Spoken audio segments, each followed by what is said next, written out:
Today we talk about politics, conflict, and conversations. It's the Sustainable Ministry Show, episode 29. It's a dirty word.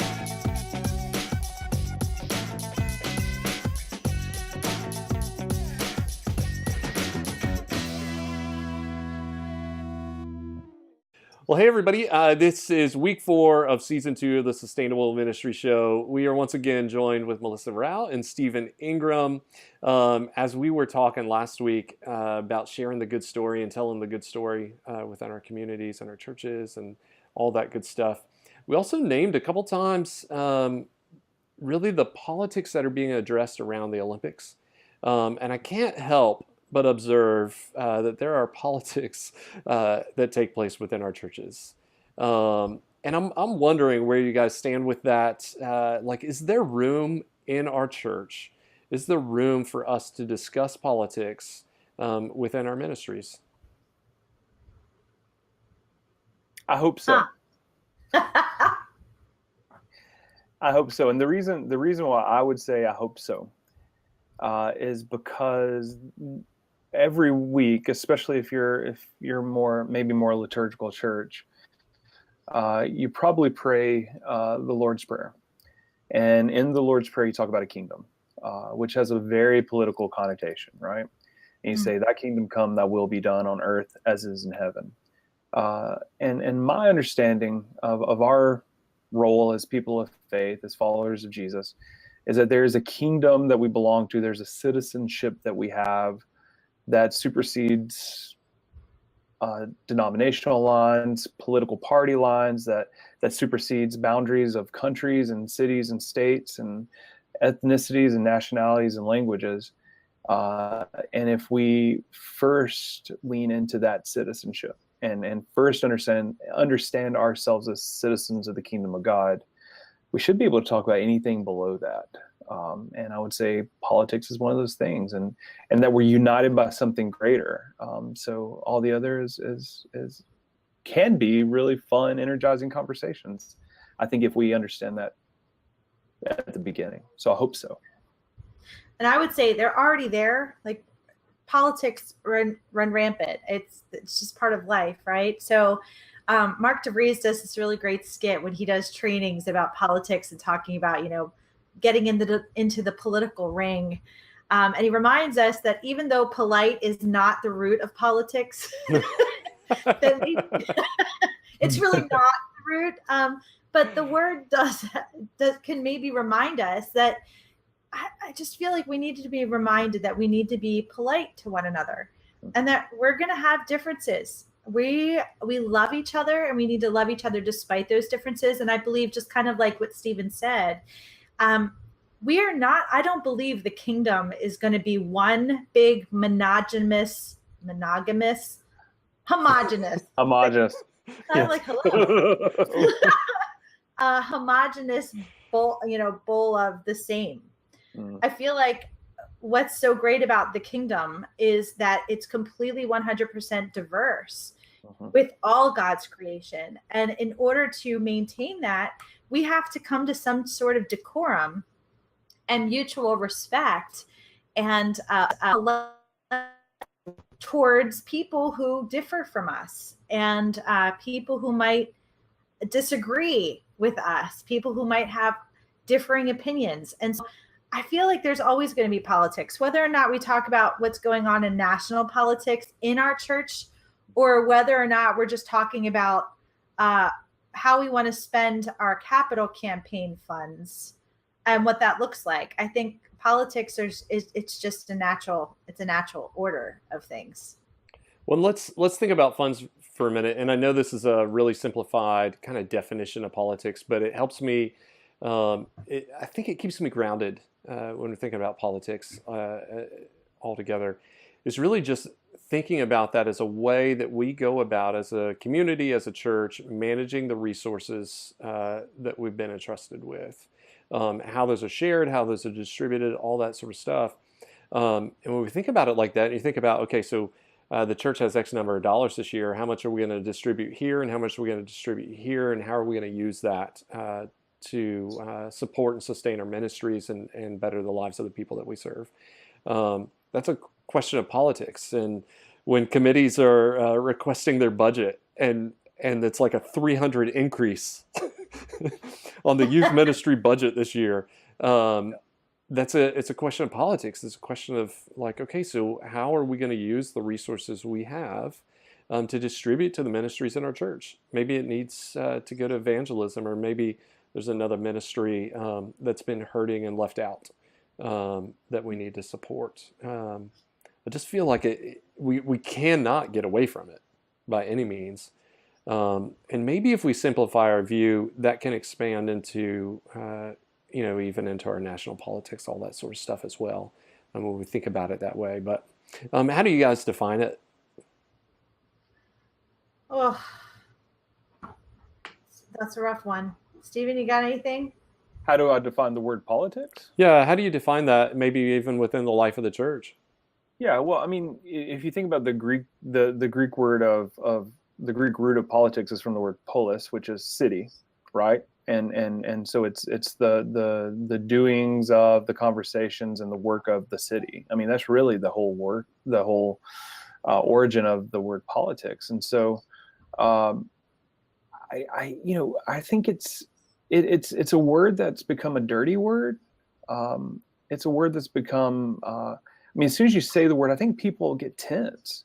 And don't talk about that. Yeah, that's right. There's a visceral reaction because we assume no matter who it is that we're talking to, we're going to have tension because of that one word. And that's a really sad thing, because the original idea of politics, polis, was that the citizens came together to unify over decision making. Instead of a dictator or one individual, delving out all the rules and the edicts, it was this idea of a kind of a groundswell of people coming together to create something that's greater than the sum of the parts. I think we have the opportunity in churches, and it's going to take really strong leadership, but I think we have the opportunity in churches to practice doing politics well. And the root of that is to practice having conversations well. We very rarely do conversations well. There's a great book that I read over the summer called Dialogue. I'd really encourage you to pick it up. And it's how do we talk with each other? How do we hear each other? How do we talk with each other? It's a thick book. It's a tough book to read. But man, it's influenced me deeply. And I think it can play a really interesting role in these conversations and creating churches that are places where we practice talking to each other. It's just simple dialogue. It's called Dialogue, the Art. Here, I'm gonna look it up real quick. Dialogue, the Art of Thinking Together. Awesome. I love that. Yeah, I feel like if I were to define it, I think the reason why it's got negative connotation is because it's not just how we go about working together. The negative connotation is the fact that people have conflict with one another, that they differ from one another. And it's not so much the vision, it's the how we're going to get there, that they have a different idea of what it's going to take or what needs to go into it in order to get to that unified vision. At least that's been my experience, especially on the smaller, more local church level. That's typically what it means. Somebody has a different idea of what it's going to take or what we need in order to reach the vision that we're trying to attain. And so I feel like when we're talking about conflict, we have to remember mutual respect. We have to remember to love one another despite our differences. And I feel like that really, if we could do that, I mean, goodness gracious, we'd be so much better for it. But well, Melissa, even the word conflict, though, is a negative word for most people. But the truth of the matter is, conflict's a beautiful thing because it says that there are at least two parties who are passionate about the same thing, and they just have different ways of understanding how to get there. So it's even a beautiful, healthy word. Absolutely. Right, I'm sorry I interrupted you. No, you said something much more smarter than I did. I was going to make a sarcastic comment that Scripture says to be quick to speak and slow to listen, which is is really the opposite, right? Like, be quick to listen and slow to speak. Oh yeah, that's right. Right? But I think we embrace the opposite. That's right. I think when our opinion is challenged, we are more prepared as people to then defend our stance than to listen and hear the perspective of someone else. And that certainly doesn't help. I have this friend, a clergy friend of mine, who before becoming an ordained minister, she was a lawyer, and kind of a DC lawyer, and Department of Agriculture, et cetera, et cetera. And she has this fascinating theory. She says that airplanes killed, what's the word I'm looking for? Bipartisanship. I've heard that theory. Did you? All right. So she's like, back then, before airplanes, people actually had to spend the night, and they would hold hands outside of Congress, Senate, whatever was happening. They would hold hands after their session was ended, and in unity, they would hold hands across the aisle and they would walk out, and kind of this mutual respect thing. But that mutual respect was grounded in relationship. And so despite their differences, they had true relationship with one another. And they appreciated each other and almost appreciated their differences.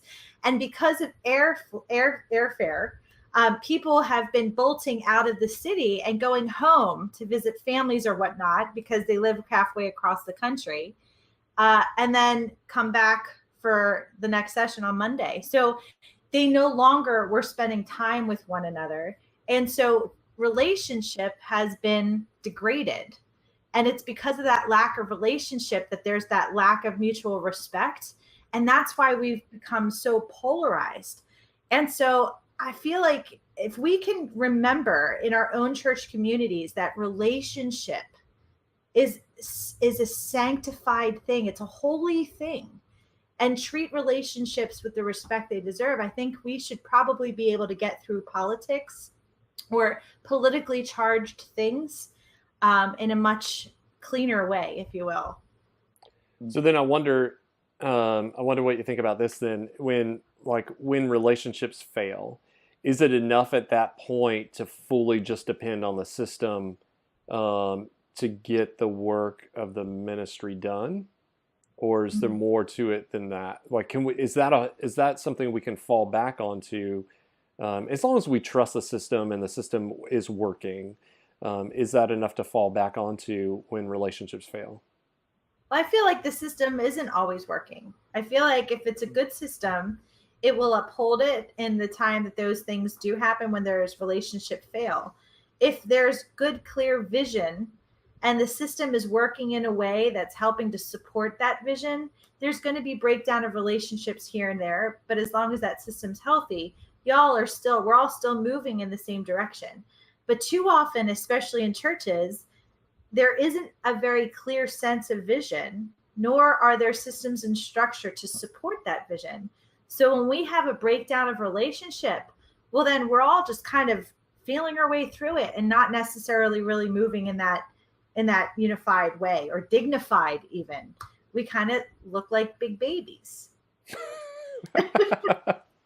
Is that a technical term? Is that big baby? Yeah, big baby. I don't know. Perhaps it should be. Yeah. You know what's striking about that question, Brian, is I think probably all three of us go, oh man, how are we going to make the decision if the relationship fails? Or how are we going to come to consensus or move forward? Maybe the bigger question is, are we too fragile with our relationships?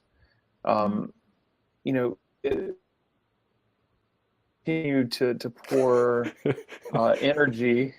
There was a weird pause there, Stephen. I think it was technical. Oh, I'm sorry. Sorry. It could just be me stuttering. Who knows? But if you can pour into relationships and maybe make those the priority, that might create an even, and I think that's what Melissa's saying, might create an even more solid foundation. But a lot of times I think we're looking too much at the end product. Well, we got to get this done, that done, all these other things done, when maybe that's putting the emphasis on the final product. We're undercutting ourselves because we're not investing in the relationships. We're not investing in the time together and understanding one another. Because I was listening to a speaker talk the other day, and he was a Muslim man. We invited a Muslim man to our church to talk to us so we can understand Islam better. And he said one of the core pieces of his faith and that they teach at their mosque is that if you have conflict with someone, you have to sit across the table and you have to eat with them. He said, because if you sit across the table, and this is found in Jewish tradition, Christian tradition, this is kind of all over the place. But if you sit across the table and eat with someone, it is so much more difficult to dehumanize them because you've spent real time doing something very important together. And maybe that's just what we're missing. Maybe we're not eating with our enemies and our friends as much as we should be. Peter and Jesus did it. That's how they reconciled, right? They sat on the side of the Sea of Galilee and they ate some fish for breakfast, which who in the world does that unless it's lox? But anyways, they grilled some fish over a coal fire and they figured some things out. And that was pretty important. So, yeah. I love it. And it makes me wonder in some churches, maybe we just need to come around the communion table a little more frequently. Maybe we need to gather as one body. And even in our families to be intentional about, let's sit down and have dinner together. Because even in those places where there's conflict, that may be a healthy place to start. Are there other things we might be able to do? There's a sense of me that feels like, well, okay, so we got to practice listening. Let's learn how to listen, folks. Let's learn how to address conflict appropriately and do it as the Bible outlines. So address it with the person and then bring somebody else and then bring somebody else and then, and then kick them out of the church. If that still doesn't solve the problem. But there's also a part of me that feels like, okay, we all know that stuff. Mm-hmm. So what's the issue? Yeah, you know what? You've heard the adage, a family who prays together stays together. Well, I would assume that most people in the church are praying together because that's what we do every single week, or more. Mm-hmm. I like to say a family who plays together stays together. Mm-hmm. And I feel like that's one thing that many churches have forgotten. How do we play together? And does it have to be at the church? The church building is not what the church is. The church are the people. And so I feel like that's just one thing is if there's something that you can do in order to build up the relationship so that people, men and women, can better work together towards a common goal, which is kind of what politics is. It's the city, so it's the governance of the church. I feel like building those relationships is first and foremost, and I think the way to do that, other than already coming together to worship and break bread or the communion table, is to play together. What are you doing outside of church? Are you fellowshipping with one another at people's homes? Are people getting together outside of church just to be with one another? Are there fun things that the church is doing to uplift and do some cool fellowship events, either at the church or at a retreat center or at a park or something? But I think that's just one thing that churches can do if they're not already doing it. What can we do to play better together? There's something kind of striking about your the question that you asked, Brian. You said we know these things. We know that we're supposed to dialogue. We know we're supposed to listen. Yeah, but knowing and doing is something very different. I think we do know that. I think we've been taught that since we were children, right? But practicing that is something altogether different. One of the reasons why I like these podcasts, doing these with you guys, is I feel like this is one of the times in my week where I am actually having a very real conversation. I don't think most of us have conversations anymore. We say, "How's it going? Oh, you doing good? Great, awesome. How game on Saturday? Yep, it's going to be great. How's the family? Awesome." And then we move on with our day, and we have these kind of congenial meetups that last a minute and a half, and then we go about our business, and we say, "Oh gosh, I talked with 15 people today. I had 15 conversations." The truth of the matter is, we didn't. And one of the things that the dialogue book says is the vast majority of times when we actually do spend longer talking with one another, we're usually just repeating sets of facts and sets of understanding that we have already heard or formulated. Rarely do we actually engage what the other person's saying. They'll have a word or a phrase or something they say that triggers a response in us, and we have a little diatribe that we know to say when we hear that word or phrase, and so we throw that back at them. Well, when we do that, they have some diatribes in their head, and they'll kick it back to us. Very rarely do we actually talk in original form with one another, and that's interesting. Did you learn that from your book? I did. I just regurgitated. Read it. Yeah, it's a great book. Yeah. Well, it's so true. What you just said is so true, especially when it comes to politics, because as soon as somebody says something, we already have a response because either we know we agree or we know we disagree, and here's why, and here's my stance, all that good stuff. So much of what y'all have shared, I think, also scales up beyond just politics within our church. I think at any level, as we're talking about politics, whether that's national or global or really local to us, whatever that is, that the same things are important, that engaging people in conversation are important, that dealing with conflict in a healthy way that is respectful and meaningful and helps uplift the person that we disagree with are good things. I think we got to pay attention to those things when we see it.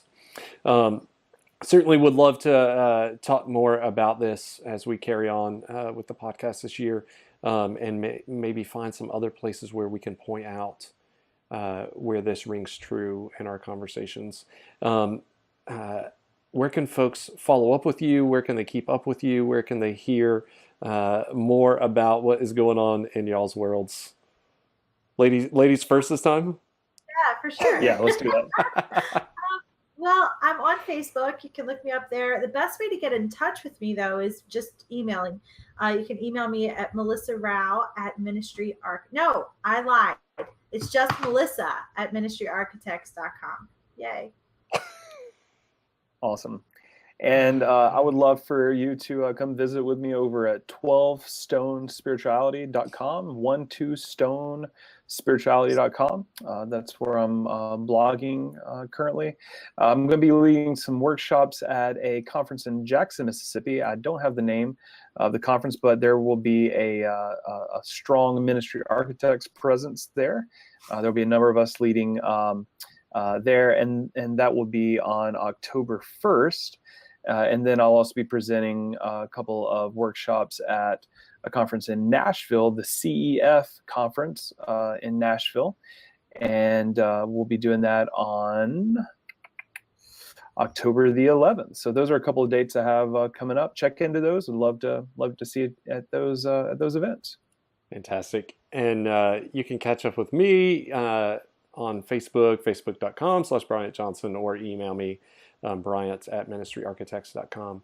And certainly we'd love to hear your thoughts. We'll be posting links to the podcast, as always, on our Facebook page with Ministry Architects. And certainly would love to hear your comments and thoughts there. And know that if you have a question or you pose a thought, we'll probably respond to that. And maybe not probably. I think we will respond. We definitely will. Those things. It's about dialoguing, Bryant. It's about dialogue. So we will do that. And then, as always, don't forget to subscribe. Subscribe on YouTube. Subscribe on iTunes, so that you never miss a conversation that we are beginning with you. Thanks so much, Stephen. Thanks, Melissa. It's good to be with you guys. Bye. Thanks, man. You too.